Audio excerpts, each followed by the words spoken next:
Ladies and gentlemen, welcome to episode 22 of the Yellow Card Podcast. With me, as always, Chris Jones and Andrew Fastriano. I'm Diego Galvez here.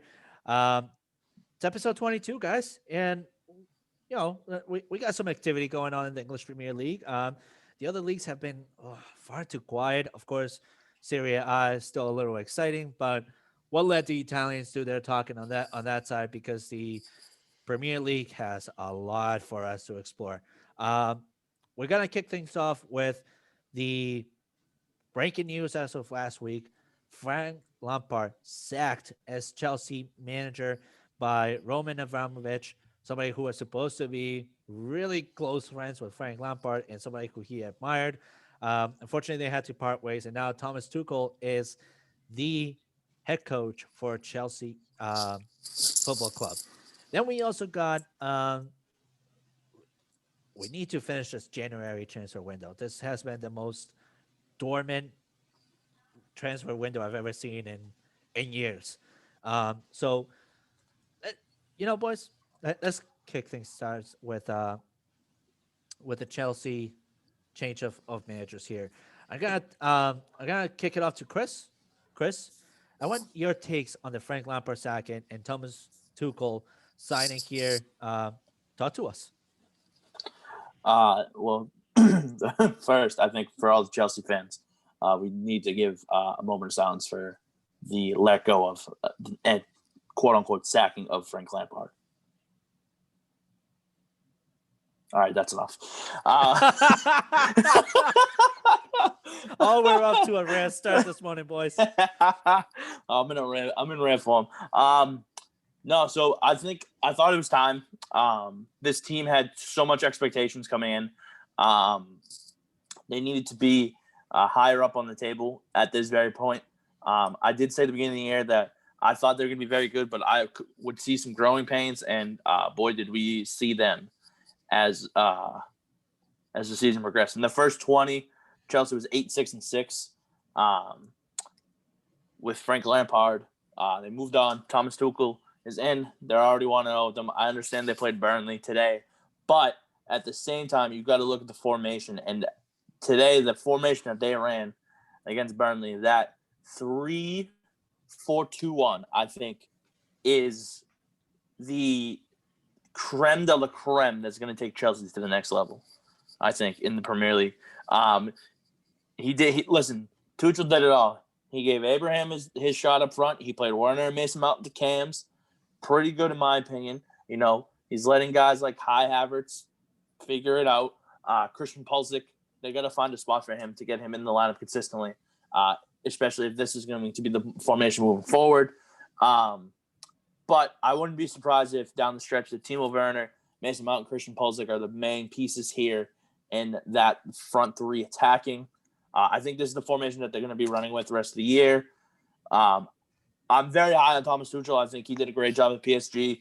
There were a lot of turmoil in the locker room. I don't think that had anything to do with him. I think he's going to be legitimately probably the coach that Chelsea needs in order to get the most out of Timo Werner and guys like Kai Havertz. So I'm looking forward to seeing how well that match made plays together. But at the same time, I do think some moves are coming from Chelsea, not at this transfer window, but definitely in the summer. More moves are going to be coming, and this team is going to be legit next year. Yeah, no, I agree with that. It's funny. It's funny you mentioned Christian Pulisic and Thomas Tuchel because a fact that people tend to miss about those two is that when Christian Pulisic came into Borussia Dortmund, it was Thomas Tuchel who took him under his wing and really trusted in him, gave him that centerpiece importance that Pulisic craved and wanted. Then developed his game to be the attacker that he is these days and the centerpiece creator that he can be in that Chelsea midfield. So I'm extremely excited for Tuchel. I think he's a true leader in the locker room. He's not afraid to speak his mind, which was something that created turmoil for him at PSG. He was not afraid of speaking back to the ownership and saying, "No, you're doing something wrong. You're not getting me in my signings, and you're asking for more." He's not gonna be afraid of telling Roman Abramovich like it is, and that's maybe something that Roman really needs right now, considering his quick turnaround of managers. I mean, he got rid of Sarri, he got rid of Lampard. So now he really needs to stick with one center form that is gonna develop Chelsea to finally be that next level that they need to be. Uh, he's also got a great relationship with Thiago Silva. When they were together at PSG, I mean, good God, they really took that team to the next level. The only reason why they couldn't get to finish what they started was, again, ownership did not want to apply more money where they needed to. Uh, you should also, as a Chelsea fan, you should really be getting excited about the Timo Werner, Kai Havertz, Thomas Tuchel chemistry that's going to develop there. There is nothing more sensational right now than the type of football styles that German coaches are developing across multiple leagues. I mean, look at Jurgen Klopp at Liverpool, Thomas Tuchel, what he did at PSG. You look at Bayern Munich's coach.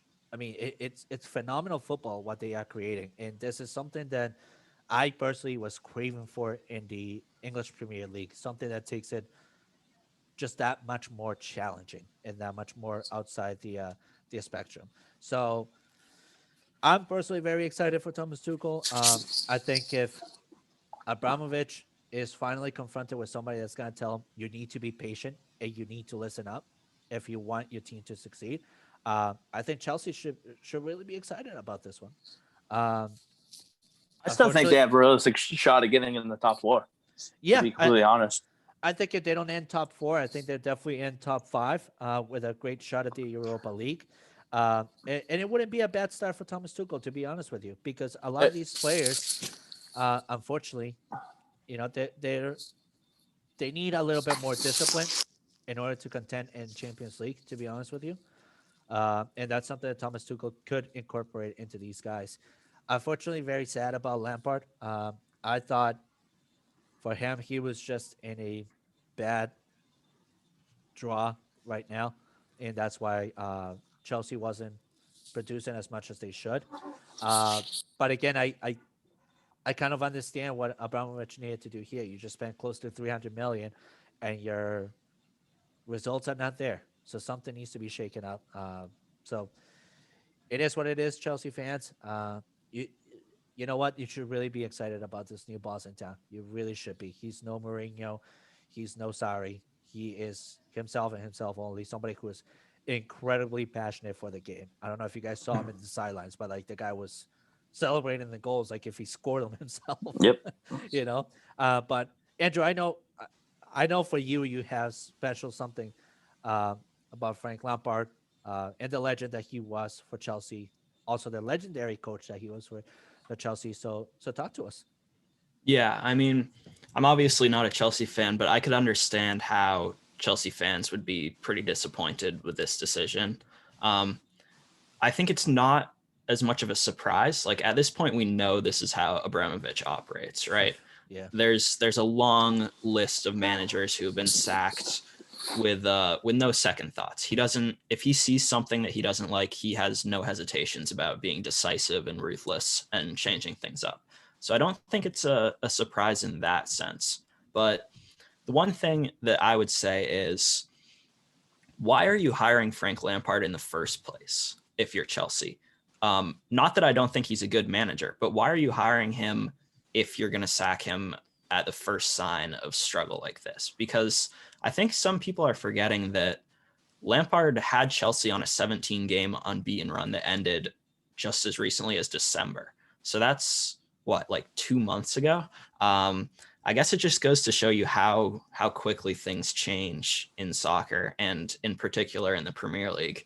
But my personal opinion is if you're going to hire Frank Lampard after one pretty good season at Derby County, you have to anticipate some growing pains and some struggles and drops in form.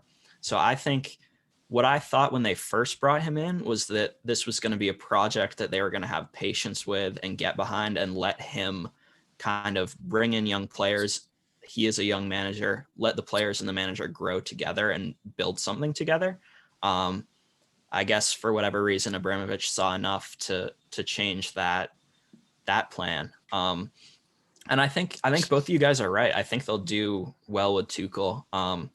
personally, I would expect them to start climbing up the table. I'm especially excited to see what he has for the Atletico Madrid Champions League game. I think that's going to be a real test early in his time in charge to see what he has, because I think, obviously, again, not a Chelsea fan, but it sounded like the main issue with Lampard was he didn't know his best 11. He didn't know his favored formation. Two pretty significant red flags. You can't ignore that fact. So we'll have to see what Tuchel comes up with tactically for a huge matchup like that, where tactics can be so important. But yeah, I just thought that if you're going to bring in someone like Lampard, you have to anticipate stretches like this where things aren't all going according to plan. So I was a little, not surprised, I would say, but I was a little disappointed that he didn't get more time to kind of right the ship. But again, that's the way it goes. That's how Abramovich runs things. So not too much of a surprise. I think, in fact, actually, maybe his real closest test to being that world class before he even gets to face Atletico Madrid is actually Tottenham, because Mourinho was a Chelsea coach, and Mourinho is still sour about having left Chelsea and the way that he was let go of Chelsea, which was another Abramovich ruthless behavior. I think that's a testament of what Tuchel can do here for Chelsea. I think, as Chris mentioned, that what was it, 3-4-1-2 formation that they came out with. I agree. I think it's a phenomenal formation, especially with the Marcos Alonso, that can very much be your right winger, but a streaky right winger that creates chances and comes back to defend. He's got that. He's got the stamina. He's got the performance driven kind of personality for him. And you know what? To top it all off, you also have Hudson Odoi as well in there, who is fast, is pacey, and is streaky good. Creates chances for somebody like Tammy Abraham or even Timo Werner, who are gonna need chances created for him. You can't just solely put Mason Mount as your creative piece where you don't have something attacking both sides. And that is exactly what Thomas Tuchel did here. Another thing that I actually really liked about Tuchel was his first day. He wasn't about press conferences. He wasn't about pictures. He wasn't about, let's see how this jacket looks now on me. He went straight to the groundworks, surprised the players by being there, and just said to them, I want you guys to run your own practice. I want to see how you guys do. Like, that is somebody who truly wants to know their team, wants to be devoted to what the goal at large it is, and who wants to see, okay, where do I improve? Do I trade this? Do I do that? Do I bring in this? Or do I keep what I have and go from there? So again, excited for Tuchel. I think if Abramovich finally takes a look at himself in the mirror and realizes that he needs to be patient, and then that everybody works at the clock of a trained bulldog, think he'll be fine. But until then, Chelsea's own problem is Abramovich. It's not the styles of coaching that you guys have had, because you have had world class coaches, and you've even had one of your legends. I think actually, in fact, bringing Lampard as a coach was to kind of give that Chelsea identity back to Chelsea, because they lost it upon Mauricio Sarri because of so much controversy. Everybody was wondering, all right, what really is Chelsea? What do they stand for? And Frank Lampard brought that in. Now you really need to just be patient. But anyways, enough of Abramovich. I'm not a Chelsea fan, but he just pisses me off. Let's talk about the January transfer window, guys, because it's been rather quiet, but at times kind of sneaky too. I'm gonna kick it off to you, Andrew, and I'm gonna kick it off to Chris. Last minute signings. What are we expecting in this January transfer window? Yeah, for sure. It's been an interesting one. Like, I think the main narrative overall has been that it has in fact been a lot slower. Obviously, you can't ignore the impact of COVID, where clubs just don't want to invest as much money right now. The future's pretty uncertain. I don't blame them for that. So I will talk to you guys from an Everton perspective for the next couple of minutes. Oh boy. Let's go, So- Tofi. Let's go. So kind of early on in the window, Marcel Brands basically came out and said, our focus is not bringing in players. It's getting rid of players who are not part of our future plans, trying to save some money, and then we'll assess in the summer and continue trying to build for the future then. And that's more or less what they've done. They've loaned out a few players. Yannick Bolasie going to Middlesbrough, I believe, is the latest confirmed move, which good for all parties. He was not even training with the team at Everton, so he definitely wasn't a part of the plans. Now he can play a little bit, hopefully. And then the two big outgoing rumors at the moment are Cenk Tosun going back to Besiktas in Turkey, and Bernard also apparently isn't on the move potentially.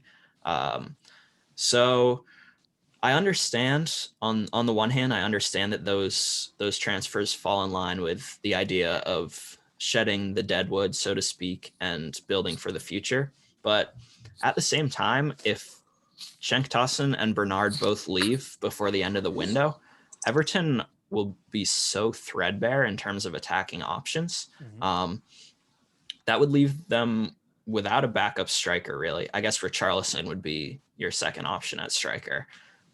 It would leave them with, I guess, if you include James Rodriguez, it would leave them with three senior wingers, I think. Iwobi, Richarlison, and James Rodriguez. And then, of course, you have Anthony Gordon, who's still only 19.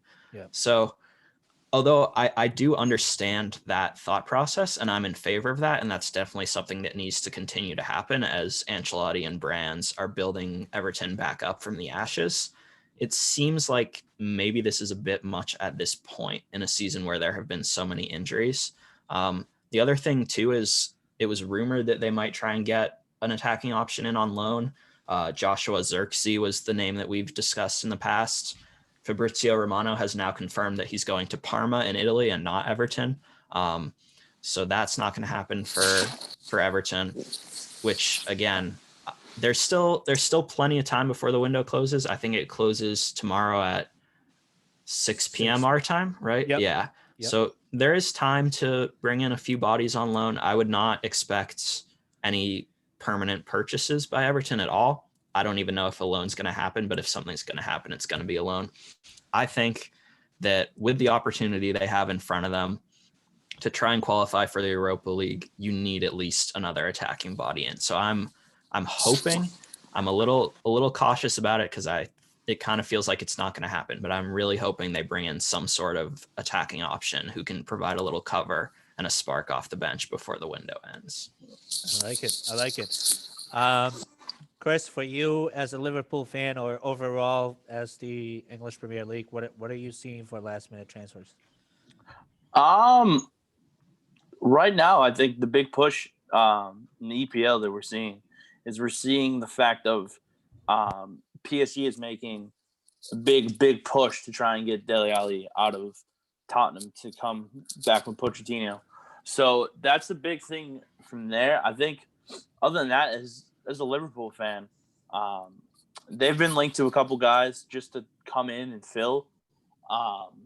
One of the guys is actually they're currently playing him right now. Well, I don't think he's not in the lineup. Is the Diop from West Ham? Liverpool would love to get him on loan. West Ham would love to get him out. So that's where the cookie's crumbling right there. And then another name that's been linked to Liverpool as of late has been Socrates. They just need center back depth so bad. They haven't gotten the luck. They're still waiting for Van Dijk. They're still waiting for Joe Gomez. Fabinho's currently out as well, so they're running on 4 and 5 of their depth guys today. So they desperately need someone. And also, if anybody else is to make a move in the Premier League, I think it is going to be kind of quiet the rest of the way. But if anybody else was to make a move, I think it would be Arsenal. I think Arsenal's still looking to get one more good piece in order to solidify their chances at getting a Europa League spot this year. So, yeah, I mean, unless like Ryan Kent goes to Leeds, I don't see big big moves happening at the end of this transfer window. Okay. Yeah. So for me, I know this is going to be a bit controversial and maybe interesting, but Manchester United have been known to always be dead last at making moves. But when they do, they're significant. They did it in the previous transfer window when they got Edison Cavani, Pellistri, Diallo, and all these pieces. But I think in this January transfer window, we're gonna see more than likely Facundo Pellistri has actually struggled in the U23 part of Manchester United to develop his game. I think we're actually going to see him be transferred to Spanish La Liga side Alaves to kind of develop his game a little bit there, strengthen, and then come back to Manchester United. He's going to be going over there on loan, in my personal opinion. We saw Jesse Lingard actually leave Manchester United on loan to West Ham, so that's going to be exciting for Jesse Lingard. I think at this point where United are letting people go on loan is basically to kind of build revenue in a way. And that revenue, and because it's Manchester United, and even though I want this, but at the same time I don't, that revenue is being created to bring two big pieces to the puzzle. That number one being Sergio Ramos desperately wants out of Real Madrid. He's tired of Zinedine Zidane. He's tired of the ownership there, and he wants nothing to do with it. The number one contender for Sergio Ramos right now is Manchester United. We're known for taking fossils and in some sort of form actually kind of bring them back up to their game and let them end their career on a high. Kind of like what we do with Edison Cavani and kind of like we will likely deal with Sergio Ramos here. But the other one that I see happening, though, is Borussia Dortmund's Jadon Sancho. And I say that because Dortmund right now is looking to basically build enough revenue to reshape that team. They know they got Marco Reus, who's basically almost at the end of his career, even though he's relatively young, but the amount of injuries that he's suffered really put him under a value that kind of depreciated in itself. Erling Haaland is extremely targeted by Chelsea, and it's probably going to be transferred in the summer. So if you're Borussia Dortmund, yeah, you desperately looking to rebuild your team, especially if you're going to let go of those three pieces. And then lastly, I think, you know what? I actually think Jules Conde from the Spanish side, Sevilla, could be coming to Manchester United because I don't think, and I hate to say this, I don't think that Solskjaer is very happy per se with Harry Maguire. And I think we could actually be seeing Harry Maguire leave Manchester United this summer in some sort of trade deal with somebody else in the English Premier League. Either whether it's a side that needs a defensive back to build their roster around, somebody like a Crystal Palace, somebody like a Newcastle that could really utilize a Harry Maguire type of figure in the lineup. Hell, maybe even Wolves, but Wolves is Portugal 2.0, and Harry Maguire doesn't look Portuguese to me at all. Sure. That nose is not Portuguese. That nose is more like Turkish or Greek. But with that said, again, I think we could see big splashes coming in tomorrow. I'd actually be excited if Everton kind of went after somebody like Isco or a big midfielder piece that they could get either a loan or that they could prepare for their summer window transfer to be completed, kind of like what Manchester United did with Amad Diallo. Just simply because Everton, like we've all have said here, they're just one piece away from being a dangerous threat to the English Premier League. One piece away. That's all you guys need. So that's where I stand on this January transfer window. But I do know it's been rather quiet. I mean, I get it.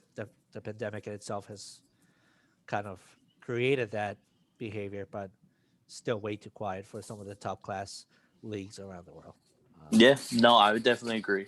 I do think that unfortunately we're not going to get as much as we would have liked, but come the summertime, it's going to be wild. Oh, and another one thing that I forgot to mention too is don't be surprised if Everton finally pulls it. I mean, if Liverpool finally pulls the trigger and goes for the yacht Upamecano. With the knock that Fabinho just picked up, knowing that you don't really have that many defensive pieces to rely on, Jurgen Klopp is going to be a desperate man. And it is likely that Liverpool will splash whatever money they need to bring a center back and continue contention. I don't think it's going to happen that quickly. They're just gonna get a serviceable center back, dude. They're not gonna spend money on him. But what if I've already Virgil van Dijk doesn't come back to be the same person that you guys wish he was? Well, then that's when they'll do it. But they're gonna wait till Van Dijk comes back, and they're gonna wait till Joe Gomez comes back. They still have two very talented center backs. They're just both hurt at the moment. So that's why even a guy like Mustafi from Arsenal is going to be a more of an option for Liverpool than Upamecano as of right now. Upamecano is getting moved by the summertime. Don't think it's Liverpool unless something drastically happens. Yeah, no, that's fair enough. But with that said, I think that does it for episode 22 of the Yellow Card Podcast. Continue to follow us at Podcast Card on Twitter. Thank you so much to all of our 250 followers, with which we have reached. 251 at the moment, please, sir. Sorry, Right. 251. I like that. Continue to tune in onto the Twitch channel every Sunday, occasionally Or Saturday. Occasionally we do a Saturday. We might be actually doing a doubleheader next week, so stay tuned to that Twitch channel. And then, of course, continue to follow the content from all of our guys here at Couch Guys Sports. And actually, as a matter of fact, Couch Guys Sports might have a big announcement as of 8:30 tonight. So if you're not is it following, tonight? as in tonight. So if you're not following, Mm. get with the program. That's all I can say. Diego dropping bombs. Andrew, I know you're right on Tuesdays and Saturdays, so please continue to follow Andrew's content on Couch Guy Sports. Chris is going to be writing more soccer pieces. When exactly? Monday, Wednesday. So continue to follow that. And myself going to be doing some Tuesday and Saturday soccer pieces as well. And also, as of Monday, February 1st, we'll have our first soccer Twitch streamer on the Twitch channel with FIFA coming up. So again, Exciting. a lot of exciting things. So continue to follow us. And again, thank you as always for tuning in every Sunday for a new episode. We truly appreciate your support. Thank you and have a great rest of your day.